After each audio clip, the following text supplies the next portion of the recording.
Hi there. It's July the 27th, and we're continuing our progress through Paul's letter to the Romans. And we're in chapter 10, reading from verses 14 through to chapter 11 and verse 12. This is Paul's third section of this letter, which is concerning the relationship of the gospel and the Jews and the relationship of Gentiles and Jews.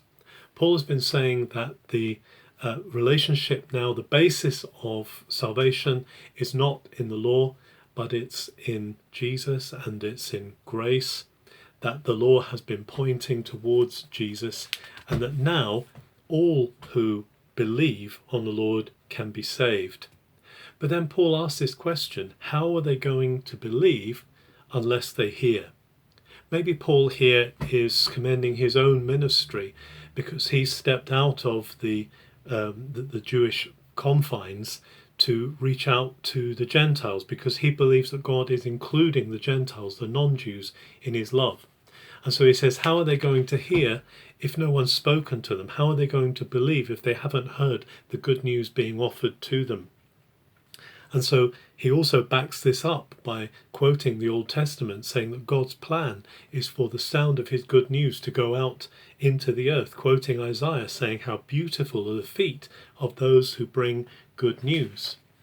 But he says, is this something that Israel has understood? And he says it doesn't seem to be. And actually God has said to Israel, I'm going to make you jealous because I'm going to allow this blessing to go beyond. I'm going to show myself to those who aren't even looking for me, and to become visible to those who weren't asking for me. However, with Israel, it says that that they are in their old ways, in a sense, that right back in the Hebrew scriptures and all the way through, they've been resisting God. And he also quotes Isaiah here in saying that God has been stretching out his hands to a disbelieving and disagreeable people. And so then Paul asked that question, does that mean that God has abandoned, this is the beginning of chapter 11, has God abandoned his ancient people? Paul says, of course he hasn't. I am a Jew. Now this is really key. Paul is not saying, I'm no longer a Jew, I'm now a Christian, God has finished with his covenant people. No, Paul actually points to himself and he says, how can God have finished with the Jews? I am a Jew myself. I am of the seed of Abraham, and I'm of the tribe of Benjamin. He says God has not abandoned his people, the ones he chose in advance.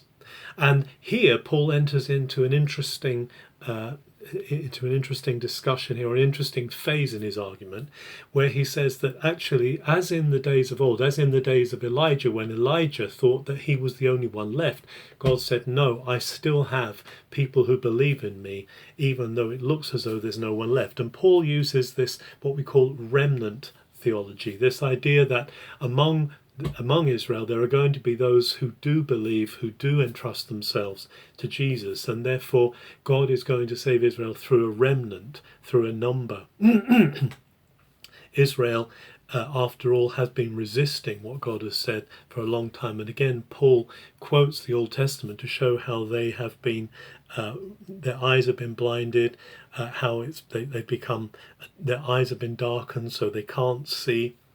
And therefore he asks, does that mean that this blindness, this tripping up, he calls it, is so bad that they're not going to find a way out? And Paul here says, no, there is real hope. Although they have fallen into this rebellion and this turning against God, as has been their nature, this has actually opened the door for God to bring salvation to the nations, to the Gentiles. Remember, the word Gentiles in Greek, ethne, actually is the same word as nations. Our word in English, Gentiles, is not really there in the Greek.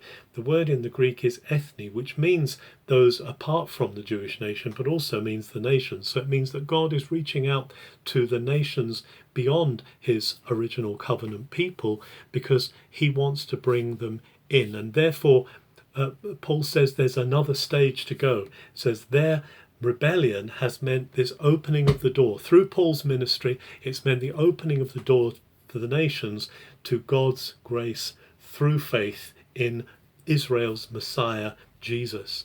But then Paul also says at the end of our reading, if that's the case now, how much more will there be a wonderful sense of fulfillment, a wonderful riches for the world when Israel actually come into their fullness and when they recognize Jesus as Messiah. So Paul is very clearly saying, remember he's writing here to Rome, to these communities of both Jews and Gentiles who don't seem to be getting on very well together. He's basically embracing both communities. He says both are brought in to God's grace, and God hasn't abandoned the Jews. He hasn't cut them off. There's actually still a process going on here. God is still intending to bring Jews and the nations into a salvation relationship with himself through Messiah Jesus. This is full of hope, Paul's writing, and this hope still exists. This hope still continues, that God is at work, that God is rescuing us by faith, by grace through faith in Jesus Messiah, and by that faith stems from the faith of Abraham and all of that story coming through Israel.